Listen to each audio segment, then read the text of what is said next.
Hello students, आज हम आपके लिए नया टॉपिक लेकर आए हैं part number 4 mechanics of fluid का। प्रीवियस 3 वीडियोस में हमने पार्ट 3 डिस्कस करे थे मैकेनिक्स ऑफ फ्लूइड के, जिसमें हमने अच्छे कॉन्सेप्ट डिस्कस करे हैं। वहां पर हमने आपसे प्रॉपर्टीज ऑफ फ्लूइड बात करी थी, बायोएंसी डिस्कस करा था और प्रेशर डिस्कस करा था। आज हम आपसे डिस्कस करने वाले हैं फ्लो लाइन्स एंड मेजरमेंट। तो चलिए समझते हैं कि फ्लो लाइन्स और मेजरमेंट है क्या। अगर हम बात करते हैं कि मेरे पास ये क्या कर रहा है, एक लिक्विड फ्लो कर रहा है, ये लिक्विड फ्लो कर रहा है, तो मैंने कहा है ये क्या है, एक फ्लो फील्ड है। इसमें मैंने कैसी लाइन ड्रॉ कर दी, एक ऐसी लाइन ड्रॉ कर दी है जो एक दूसरे को इंटरमिक्स नहीं कर रही है। तो मैंने कैसी लाइन ड्रॉ करी है, एक इमेजिनरी लाइंस। तो सबसे पहले मैं बात करता हूं फ्लो लाइंस में, पहली लाइंस की स्ट्रीम लाइन फ्लो, जिसे हम बोलते हैं धारा रेखीय प्रवाह। क्या बोलते हैं, धारा रेखीय प्रवाह। तो ये क्या है हमारे पास, धारा रेखीय प्रवाह। तो ये कैसी लाइंस है, सबसे पहले हमें पता है कैसी लाइंस है, इमेजिनरी लाइन है। कहां पर ड्रॉ करी गई है, ड्रॉन इन फ्लो फील्ड।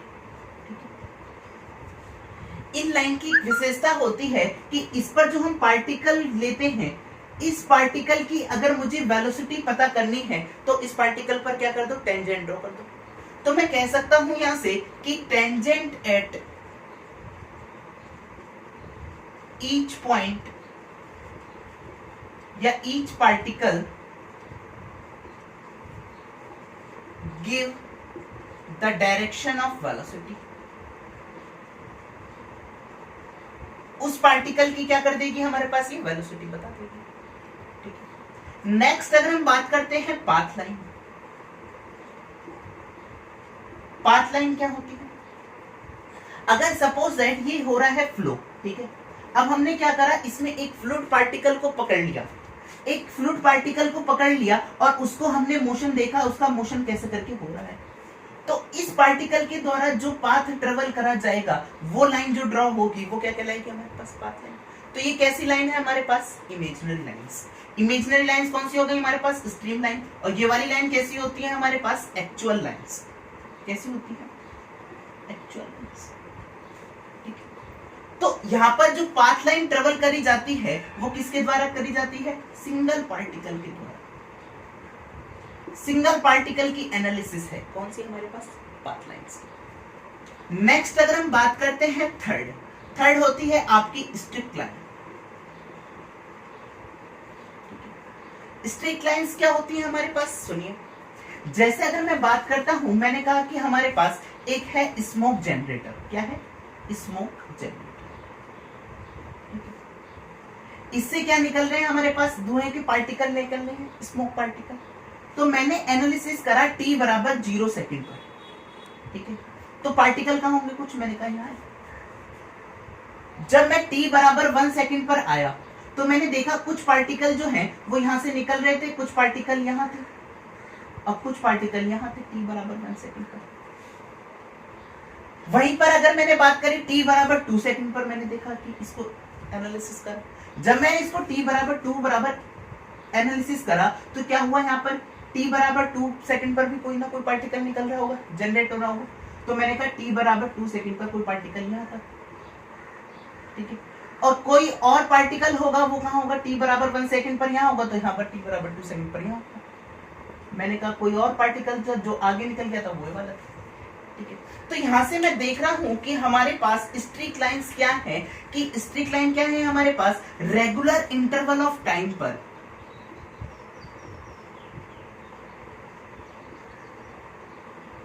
जो पार्टिकल का जो पाथ है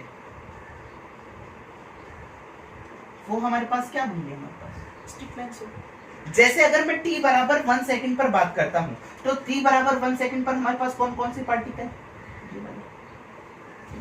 ये हो गई हमारे पास कौन सी, स्ट्रिक्ट लाइंस। वहीं पर अगर मैं t बराबर 2 सेकंड पर बात करता हूं तो ये कौन सी होगी, ठीक है। तो ये क्या हो गई हमारे पास, स्ट्रिक्ट लाइन। तो स्मोक जनरेटर के तो जो थ्रू हमारे पास पार्टिकल का जो मोशन होता है, वो मोशन जो है एनालिसिस करा हमने, वो कैसा है, स्ट्रिक्ट लाइन, ठीक है। नेक्स्ट अगर हम बात करते हैं, नेक्स्ट हम बात करते हैं आपसे कि जो ये हमारे पास फ्लो फील्ड है, इस फ्लो फील्ड को एनालिसिस करा गया डिफरेंट साइंटिस्टों के द्वारा, जिसमें हमारे पास सबसे पहले जो साइंटिस्ट आए थे उनका नाम था लैग्रांज। क्या था नाम था? लैग्रांज।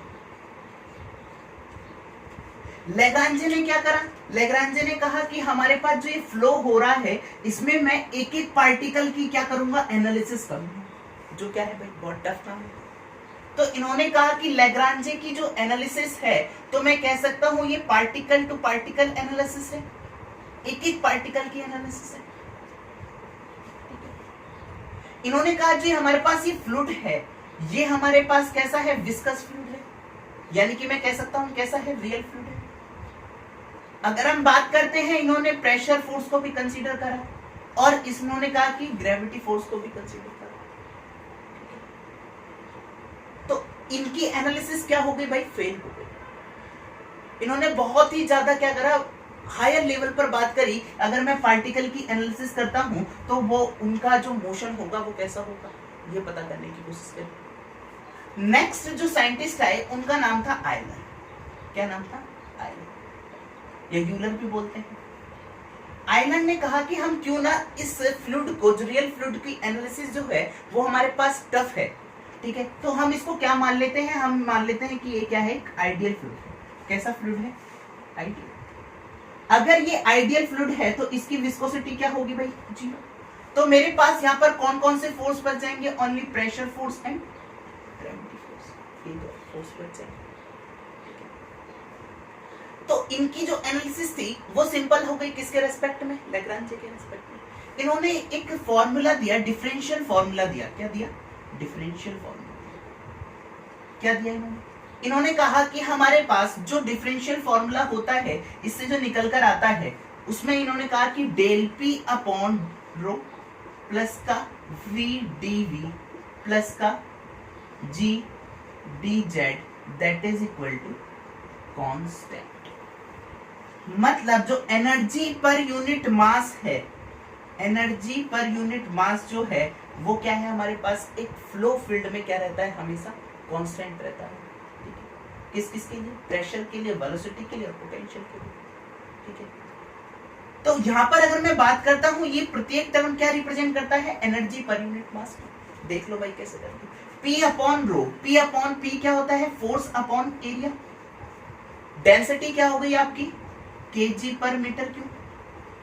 तो यहां से फोर्स की यूनिट क्या हो गई आपकी? न्यूटन पर मीटर क्यूब, ये मीटर स्क्वायर इंटू केजी। कितना बच जाएगा? 1 मीटर बच जाएगा। और न्यूटन मीटर को मैं क्या लिख सकता हूँ? जूल। और जूल किसकी यूनिट होती है भाई? एनर्जी। तो एनर्जी प्रत्येक टर्म जो है हमारे पास आयलर में वो क्या रिप्रेजेंट कर रहा है? जूल पर केजी, ठीक है। वहीं पर अगर हम इस जो हमने डिफरेंशियल फॉर्म जो दी है हमने आयलर ने कहा कि हमारे पास जो डिफरेंशियल फॉर्म है, ठीक है, तो उसके बाद आए हमारे पास नेक्स्ट साइंटिस्ट जो थे जिन्हें आप बहुत अच्छे से जानते होंगे, उनका नाम क्या है भाई? बर्नौली। क्या नाम था? बर्नौली। बर्नौली ने क्या कहा? बर्नौली थ्योरम ने कहा कि अगर हम आयलर की डिफरेंशियल फॉर्म को अगर हम इंटीग्रेट कर देते हैं, आयलर की डिफरेंशियल फॉर्म क्या थी? ठीक है, अगर हम इसको इंटीग्रेट कर देते हैं तो हमारे पास क्या निकल के आती है? एनर्जी। तो एनर्जी जो निकल कर आई, हमने कहा कि ये जो है आप इसको इंटीग्रेट करोगे तो ये कितना हो जाएगा? P by rho. ये कितना हो जाएगा? V square upon 2। ये कितना हो जाएगा आपका? जी जेड, एक नया कांस्टेंट टर्म आ जाएगा प्लस का सी। यहां पर अगर मैं बात करता हूं, मैंने यहां पर इस इक्वेशन में जो है वो दोनों तरफ मास का मल्टीप्लाई कर लिया। किसका मल्टीप्लाई कर लिया? मास। जब मैं मास का मल्टीप्लाई करता हूं तो ये क्या हो जाएगा? M P upon rho plus का half M V square plus का M G Z that is equal to constant. तो आप देख रहे हो यहाँ पर मास अपॉन डेंसिटी, ये किसके बराबर हो गया? वॉल्यूम की। डेंसिटी बराबर मास ओवर वॉल्यूम होता है, तो वॉल्यूम बराबर ये कितना आ गया? प्रेशर इंटू वॉल्यूम प्लस का half M V square plus का mgz that is equal to, इन्होंने कहा कि हमारे पास ये P और V क्या रिप्रेजेंट करता है, ये P और V रिप्रेजेंट करता है आपकी प्रेशर एनर्जी को। किस क्या रिप्रेजेंट करता है, प्रेशर एनर्जी। ये क्या रिप्रेजेंट करता है आपकी काइनेटिक एनर्जी, ये क्या रिप्रेजेंट करता है आपकी पोटेंशियल एनर्जी। तो इन्होंने कहा कि हमारे पास अगर फ्लो फील्ड में एनालिसिस करी जाती है, अगर हम सेक्शन बेस्ड एनालिसिस करते हैं तो होता क्या है कि हमारे पास उसमें हमारे पास प्रेशर एनर्जी, काइनेटिक एनर्जी और पोटेंशियल एनर्जी का जो समेशन होता है वो क्या रहता है, कांस्टेंट रहता है।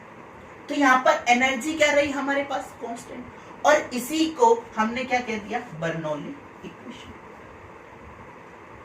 ये जो इक्वेशन है, ये इक्वेशन क्या है हमारे पास, किस पर कंजर्व है, कंजर्वेशन ऑफ एनर्जी।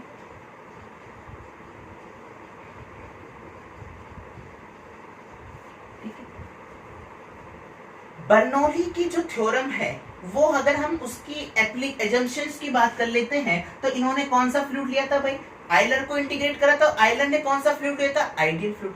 तो बर्नौली का फ्लूइड कौन सा हो गया भाई, हमारे पास वही हो जाएगा, आइडियल फ्लूइड। ठीक है, और क्या कहा है इन्होंने, हमारे पास इनकम्प्रेसिबल है फ्लूइड, कैसा है, इनकम्प्रेसिबल है, इनविस्कस है फ्लूइड। तो ये क्या हो गई हमारे पास, बर्नौली की एजम्पशंस हो गई। नेक्स्ट अगर हम बात करते हैं बर्नौली की एप्लीकेशन की, किसकी बात करते हैं, बर्नौली एप्लीकेशंस। बर्नौली की जो एप्लीकेशंस यूज करी जाती है बहुत जगह यूज करी जाती है। जैसे सबसे पहले मैं बात करता हूं वेंचुरी मीटर, किसकी बात करता हूं, वेंचुरी मीटर। वेंचुरी मीटर का जो यूज करा जाता है वो रेट ऑफ फ्लो या मैं कह सकता हूं डिस्चार्ज को मेजर करने के लिए हम क्या करते हैं, वेंचुरी मीटर का यूज करते हैं। ये किस पर वर्क करता है, बर्नौली थ्योरम पर वर्क करता है। वेंचुरी मीटर है क्या, ये क्या है, कन्वर्जेंट और डाइवर्जेंट ट्यूब जो है वो क्या है मेरे पास, वेंचुरी मीटर की ट्यूब कन्वर्ज हो रही है, उसके बाद क्या है, डाइवर्जेंट। तो यहाँ पर जो कन्वर्जिंग पार्ट है आप देख रहे हो, यहाँ पर क्या है, मिनिमम एरिया है, इसी एरिया को हम क्या बोलते हैं, थ्रोट। क्या बोलते हैं, थ्रोट। यहाँ पर कन्वर्जिंग पार्ट की अगर लेंथ L है तो इसकी क्या होती है, 3 से 4 डाइवर्जिंग पार्ट की। जो थ्रोट का एरिया आता है, अगर ये एरिया मेरे पास D है तो ये कितना होता है, D/2 से लेकर D/3 के बीच में होता है। यहां से जो वेंचुरी मीटर का डिस्चार्ज निकलकर आता है वो मैं बात करता हूं तो कितना आता है, A1A2 √2GH upon √A1 square minus A2 square. ये क्या है, discharge measure by venturi meter. यहाँ पर क्या है, हाइट क्या है, सेम है। देखो भाई अब मुझे क्या करना है, वेंचुरी मीटर क्या कर सकता है, मैं ऐसे करके रख सकता हूँ। जब आप ऐसे करके रखोगे तो यहाँ पर किसी डिफरेंस लाइन से लोगे, जो इनके बीच का डिफरेंस आ जाएगा वही क्या हो जाएगा मेरे पास। नेक्स्ट अगर मैं बात करता हूं, नेक्स्ट जो होता है वो ओरिफिस मीटर। ओरिफिस मीटर भी क्या करता है, डिस्चार्ज को मेजर करता है। डिस्चार्ज किस में यूज करते हैं, चैनल्स जो होते हैं आपके चैनल बने होते हैं वहां पर हम क्या करते हैं, ओरिफिस मीटर के थ्रू डिस्चार्ज मेजर करते हैं। ठीक है, नेक्स्ट अगर मैं बात करता हूं तो नेक्स्ट है आपका पिटोट ट्यूब। क्या है, पिटोट ट्यूब। ये भी क्या करता है, आपकी बर्नौली थ्योरम पर वर्क करता है। पिटोट ट्यूब है क्या, एक ऐसी ट्यूब जो 90 डिग्री पर क्या होती है, बेंड होती है। ठीक है, और जिसकी ओपनिंग क्या होती है, स्मॉल। ठीक है, तो मैं कह सकता हूं कि 90 degree bend tube with a small opening at outlet। Pitot tube जो है वो मेजर करती है आपकी वेलोसिटी। क्या मेजर करती है, वेलोसिटी ऑफ फ्लो को मेजर करती है। आप क्या करोगे, अगर फ्लो है, आप पिटोट ट्यूब को डिप करते हुए जाओ तो ये क्या करेगा, आपका कुछ हाइट देगा, इसमें राइज कर जाएगा। और वो हमारे पास क्या आएगी वेलोसिटी v बराबर √2g। इसको भी बता देंगे, ठीक है। नेक्स्ट अगर हम थर्ड पॉइंट की बात करते हैं तो आपको पता है कि हमारे पास v बराबर क्या निकल कर आया, हमारे पास निकल कर आया v बराबर √2gh। कितना निकल कर आया √2gh। देखो सपोज दैट अगर मैंने कहा कि हमारे पास ये है एक कंटेनर, ठीक है। अगर ये कंटेनर है तो कंटेनर में मैंने क्या करा, एक स्मॉल होल करा, ठीक है। कितनी हाइट पर, फ्री सरफेस से मैंने कहा स्मॉल h, और कंटेनर की जो हाइट है वो कितनी है, कैपिटल H। तो यहां पर मुझे लगानी है बर्नौली थ्योरम। मैंने पहला पॉइंट ये ले लिया और दूसरा पॉइंट ये ले लिया, ठीक है। पहला पॉइंट इसे मान लो, दूसरे अगर मैं यहाँ पर बर्नौली इक्वेशन लगाता हूं तो बर्नौली इक्वेशन क्या कहती थी हमारे पास, P1 upon rho G V1 square upon 2g plus का Z इक्वल टू कॉन्स्टेंट। तो यहाँ पर आप देखो कि P1 upon rho G V1 square upon 2g, आपको यहाँ पे लगाते हैं दोनों तरफ। तो पहले पॉइंट पर P1 upon rho G V1 square upon 2g plus का Z1 that is equal to P2 upon rho G V2 square upon 2g plus का Z। अगर आपने यहाँ पर 2 पर ही इसको क्या मान लिया, रेफरेंस लाइन मान लिया, तो आपको पता है यहाँ पर जो होगा एटमॉस्फेरिक प्रेशर होगा, आउटलेट पर भी 2 पॉइंट पर एटमॉस्फेरिक प्रेशर होगा। इनको काट सकता हूँ मैं। V1 जो है यहाँ पर जो है फ्लो की जो वेलोसिटी है वो क्या है, 0। तो यहाँ पर ये V1 क्या हो गया, 0, या कह सकता हूँ टेंड्स टू इक्वल टू 0। तो Z1 जो है यहाँ से हाइट कितनी है भाई, h, ठीक है। और Z2 किसके बराबर है आपका, 0 की। जब दूसरा पॉइंट रेफरेंस लाइन पर लाइन करेगा तो हमारे पास कुछ हाइट रहेगी नहीं। तो यहाँ से h बराबर क्या आ गया हमारे पास, v स्क्वायर अपॉन 2g। तो v2 बराबर आउटलेट पर जो वेलोसिटी निकल कर आई वो कितनी आई हमारे पास, √2gh के बराबर। यहीं पर अगर मैं बात करता हूं कि हमारे पास जब ये वेलोसिटी यहां से निकलेगी, फ्लो निकलेगा तो कुछ डिस्टेंस पर जाकर गिरेगा। ये हमें निकालना है कि कितने डिस्टेंस पर जाकर वो गिरा। अगर हमें डिस्टेंस निकालना है तो ये हमें पता है वेलोसिटी हमने निकाली, ठीक है। तो मुझे टाइम पता चल जाए तो मैं क्या कर सकता हूँ, डिस्टेंस निकाल सकता हूँ। आप टाइम पता करो कैसे, h बराबर क्या होता था, ut प्लस का हाफ gt स्क्वायर। ये वाली जो हाइट है ये कितनी हाइट रह जाएगी आपकी, ये वाली हाइट कितनी रह जाएगी आपकी, capital H minus small h के बराबर। तो ये वाली जो हाइट है तो ये कितना लिख सकता हूं मैं, capital H minus small h। uy यहाँ पर आप वर्टिकल डायरेक्शन में ले रहे हो तो वर्टिकल डायरेक्शन में कोई वेलोसिटी है भाई, नहीं, कोई है नहीं इस पॉइंट पर। तो क्या होगी, g प्लस का हाफ g t स्क्वायर। तो t बराबर यहाँ से कितना आ गया आपका, 2h minus small h divide by √g। तो यहाँ से आपको वेलोसिटी भी मिल गई, टाइम भी मिल गया। क्या निकालनी है, डिस्टेंस निकालनी है। तो डिस्टेंस बराबर क्या हो जाएगा आपकी, वेलोसिटी इनटू टाइम। तो यहाँ से वेलोसिटी का मान रखोगे कितना आ जाएगा आपका, √2gh मल्टीप्लाई, ये कितना हो जाएगा, 2h minus small h divide by g। तो यहाँ से x बराबर क्या निकल कर आएगा आपका, g से g कट गया तो कितना आ जाएगा, 2 बार आ जाएगा, h स्मॉल h माइनस का h का होल स्क्वायर। यहीं पर अगर मैं बात कर लेता हूं कि x जो है इसकी मैक्सिमम डिस्टेंस क्या होगी, जो अगर हमारे पास h वेरी करेगा तो इसको हम निकालते हैं तो क्या करना पड़ेगा, मुझे इसको इंटीग्रेट करना पड़ेगा। जब मैं इसको इंटीग्रेट करता हूं तो इंटीग्रेट करूंगा तो किसके रेस्पेक्ट में कौन वेरी कर रहा है भाई, स्मॉल h। क्या करना पड़ेगा, मैक्सिमम और मिनिमम के लिए 0। तो यहां से कितना आ जाएगा आपका, 2 मल्टीप्लाई बाय, ये इसका डिफरेंशिएट करोगे तो कितना आ जाएगा, 1/2 capital H small h minus h square. अब इसका करोगे ये कितना आ जाएगा, capital H minus 2 that is equal to 0। तो यहां से ये चीज किस में चली जाएगी, 0 में। तो मैं यहां से क्या लिख सकता हूँ, h माइनस इस 2h बराबर 0। तो यहां से h बराबर कितना आया, कैपिटल H अपॉन 2। यानी कि अगर मेरे पास ये होल जो है वो इस कंटेनर के मिड में होगा, तब मेरे पास जो डिस्टेंस होगी, वो जो फ्लो की जो डिस्टेंस होगी, कितनी दूर जाके गिरा, वो क्या होगी, मैक्सिमम होगी। नेक्स्ट अगर हम बात कर लेते हैं आपकी जो एप्लीकेशन की, एरोफॉइल जो शेप होती है आपकी,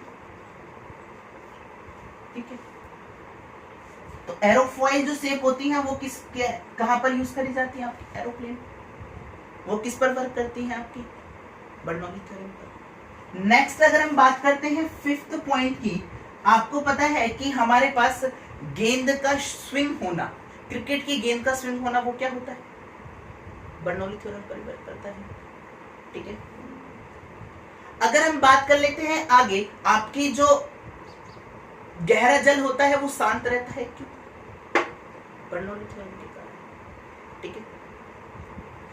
आगे बात करते हैं, हमने यहां पर डिस्कस करें आपसे क्या, बर्नौली थ्योरम की एप्लीकेशन, क्या डिस्कस करें, बर्नौली थ्योरम की एप्लीकेशन।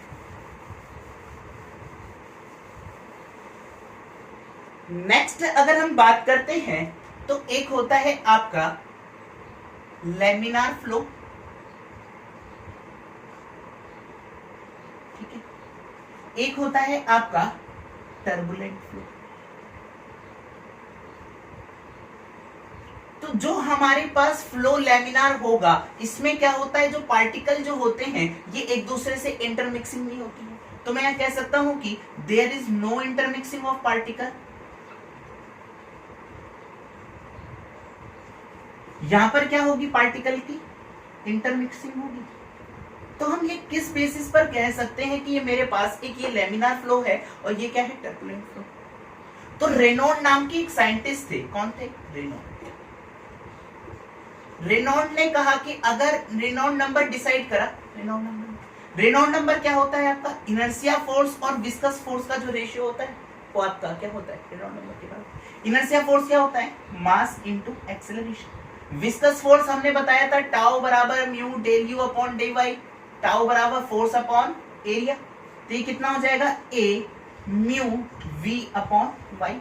एक्सेलरेशन को मैं क्या लिख सकता हूं, वेलोसिटी अपॉन टाइम लिख सकता हूं। यहां से वेलोसिटी से वेलोसिटी कट गई, तो यहां से आपका क्या आया, m into Y upon A mu into T. y upon T जो है वो क्या है आपकी लेंथ, यहां से लिख सकता हूं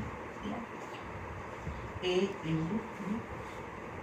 आपने क्या करा है, यहां पर आपको पता है कि area into length, area into length वो किसके बराबर होता है, L का ऊपर मल्टीप्लाई करा, L का नीचे मल्टीप्लाई करा, तो एरिया इंटू लेंथ किसके बराबर होता है, डेंसिटी के बराबर, वॉल्यूम के बराबर। ये क्या हो जाएगा, वॉल्यूम एरिया इंटू लेंथ। तो यहां से मास अपॉन डेंसिटी ये जो आ जाएगी, ये कितना आ जाएगी आपकी, मास अपॉन वॉल्यूम कितना आ जाएगा, डेंसिटी के बराबर, ठीक। ये y अपॉन टी आपका क्या देगा, यहां पर वेलोसिटी, L के ऊपर मल्टीप्लाई करती, L के नीचे, डिस्टेंस ओवर टाइम, तो रो वी एल अपॉन म्यू। तो रेनॉल्ड नंबर आपका यहां से क्या निकल कर आया, रो वी एल अपॉन एल जो है, एल डिनोट करता है यहां पर कैरेक्टरिस्टिक लेंथ को, क्या डिनोट करता है, कैरेक्टरिस्टिक लेंथ, जिसका मान कितना होता है, 4a अपॉन टी। ए क्या होता है यहां पर, एरिया, वेटेड एरिया। पी क्या होता है यहां पर आपका, पेरीमीटर।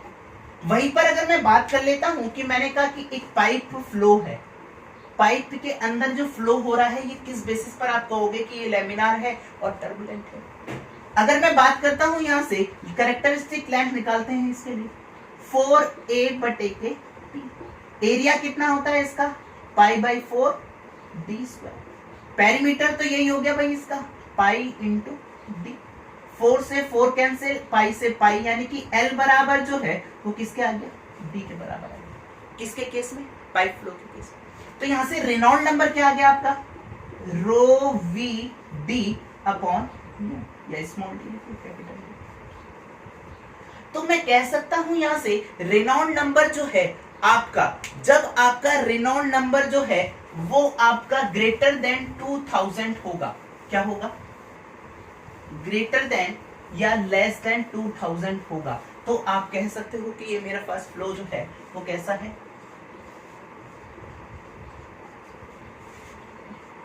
लैमिनार है और ये क्या है, टर्बुलेंट है। हम पाइप फ्लो की बात कर रहे हैं। अगर मेरे पास रेनॉल्ड नंबर 2000 से कम है तो कैसा है ये, लैमिनार फ्लो। अगर मेरे पास रेनॉल्ड नंबर ज्यादा है किससे, 4000 से, तो ये कैसा है, टर्बुलेंट फ्लो। अगर वो रेनॉल्ड नंबर लाई कर रहा है 2000 और 4000 के बीच में, तो वो ना तो लैमिनार फ्लो है ना तो टर्बुलेंट फ्लो। ठीक है, अगर हम आगे बात करते हैं, आप इतना नोट डाउन करिए जब तक, ठीक है।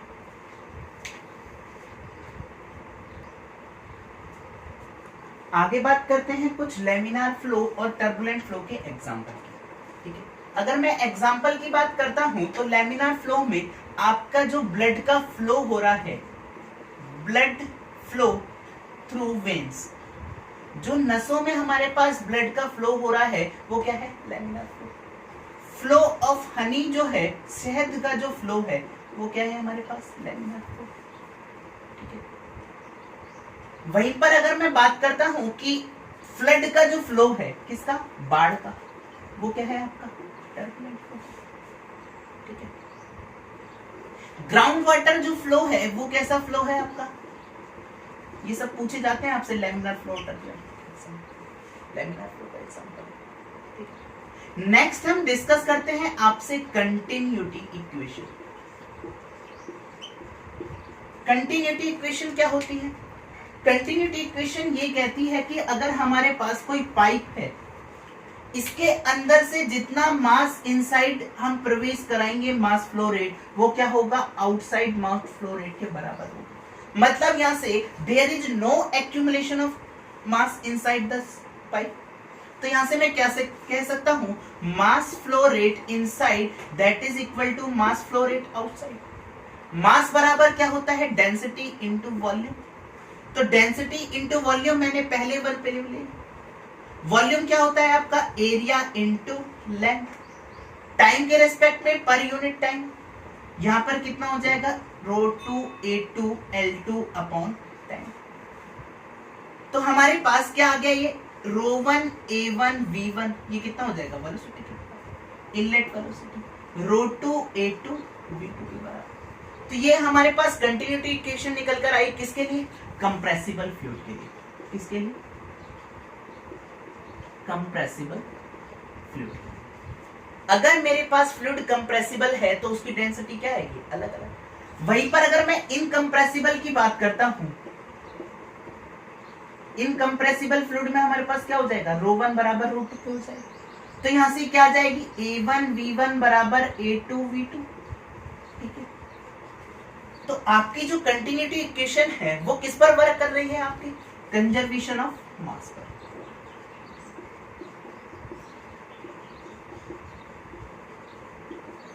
ये एक ऐसी इक्वेशन है जो किसी भी फ्लो फील्ड के लिए क्या होती है, हमेशा वैलिड होती है, कंटिन्यूटी इक्वेशन, ठीक है। नेक्स्ट अगर हम बात करते हैं आपसे टर्मिनल वेलोसिटी की, एक टर्मिनल वेलोसिटी रह गई थी आपके, वो करवा देते हैं सीधे। टर्मिनल वेलोसिटी अर्थात सीमांत वेग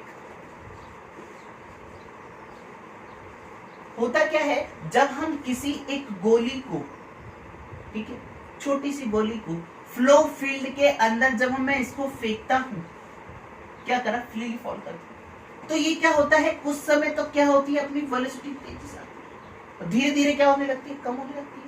उसके बाद क्या होती रहती है, इसकी वेलोसिटी क्या होती है, कुछ समय बाद क्या हो जाती है, कांस्टेंट। और इसी वेलोसिटी को मैं क्या बोल रहा हूं, टर्मिनल वेलोसिटी। तो मैं कह सकता हूं यहां से वेलोसिटी का टाइम के रेस्पेक्ट में कैसा हो रहा है, कभी कुछ वेरी कर रही है, उसके बाद कुछ समय बाद क्या हो जा रही है, कांस्टेंट। वो क्या है मेरे पास, टर्मिनल वेलोसिटी। ये जो हमारे पास गोली है, इस पर कौन कौन से फोर्स लगेंगे, एक तो बायंट फोर्स लगेगा, एक कौन सा फोर्स लगेगा इस पर, विस्कस फोर्स लगेगा, ठीक है। नेक्स्ट कौन सा एक होगा इसका, वेट, जो कहां लगेगा, डाउनवर्ड डायरेक्शन। तो मैं यहां से अगर बैलेंसिंग इक्वेशन लगाता हूं तो क्या हो जाएगा, FB प्लस का FB that is equal to weight के बराबर। हमने बायोएंट फोर्स को डिस्कस करा था, वो किसके बराबर होता था, rho of the fluid, rho G V D के बराबर।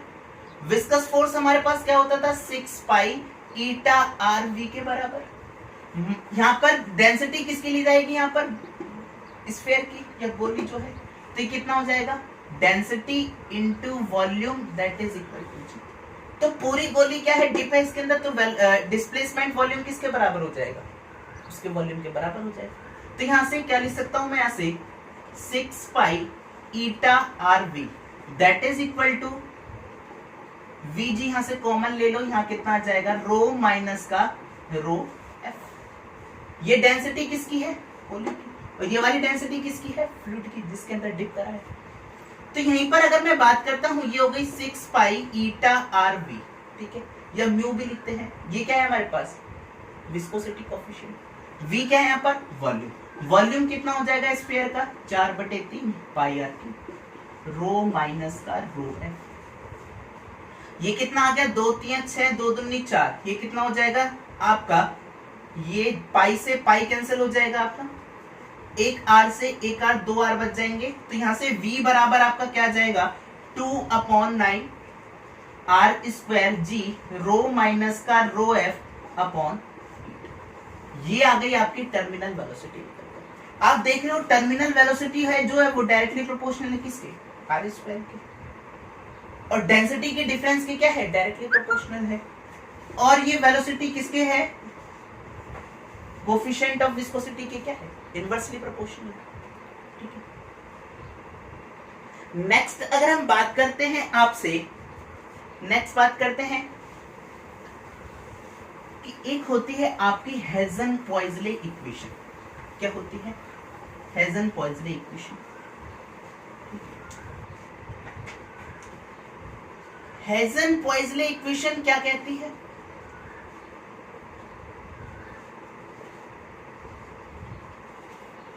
कि हमारे पास जब फ्लो हो रहा है किसके अंदर, पाइप के अंदर, तो इसके अंदर कुछ ना कुछ प्रेशर का डिफरेंस आएगा, बिल्कुल आएगा, रियल फ्लूइड है, फ्रिक्शन की वजह से। तो जो प्रेशर डिफरेंस आ रहा है वो क्या होता है, 32 mu V bar L upon D square, इसके क्या होता है, इक्वल होता है। तो यहीं पर अगर मैं वेलोसिटी जो निकलता हूं, यहां से लिखता हूं v बराबर एवरेज वेलोसिटी, ये कौन सी है आपकी, एवरेज वेलोसिटी, तो delta p D square upon 32 mu into L लिख सकता हूं, बिल्कुल लिख सकता हूं। वेलोसिटी को आप क्या लिख सकते हो, लेंथ अपॉन टाइम। आपने क्या करा, एरिया का इधर से मल्टीप्लाई कर दिया, एरिया का इधर मल्टीप्लाई कर दिया, तो ये क्या आ गया आपका वॉल्यूम। तो मैं ये कह सकता हूं यहां से वॉल्यूम पर unit time that is equal to delta P, ये कितना हो जाएगा, एरिया π/4 डी स्क्वायर, तो ये कितना हो जाएगा, डी की पावर 4। ठीक है, ये कितना आ जाएगा आपका 32 म्यू इंटू एल। तो यहां से आपका जो वॉल्यूम पर यूनिट टाइम है, वॉल्यूम पर यूनिट टाइम ये किसके बराबर है, डायरेक्टली प्रोपोर्शनल है किसके, प्रेशर डिफरेंस के, और किसके डायरेक्टली प्रोपोर्शनल है, डी की पावर 4 के। इनवर्सली प्रोपोर्शनल किसके है भाई, हमारे पास म्यू क्या है, डायनामिक विस्कोसिटी, लेंथ की क्या है, इनवर्सली प्रोपोर्शनल। ये होती है हमारे पास हेजन-पॉइज़ले इक्वेशन। ये जो होती है ये वैलिड होती है ओनली किसके लिए, लैमिनार फ्लो के लिए। ठीक है, तो हमने इतना डिस्कस करा है आपसे, तो हमने पार्ट 4 जो है आपसे इतना डिस्कस कर लिया है। आई थिंक आप लोगों के लिए इतना सफिशिएंट है। ठीक है, तो okay, thank you so much for watching.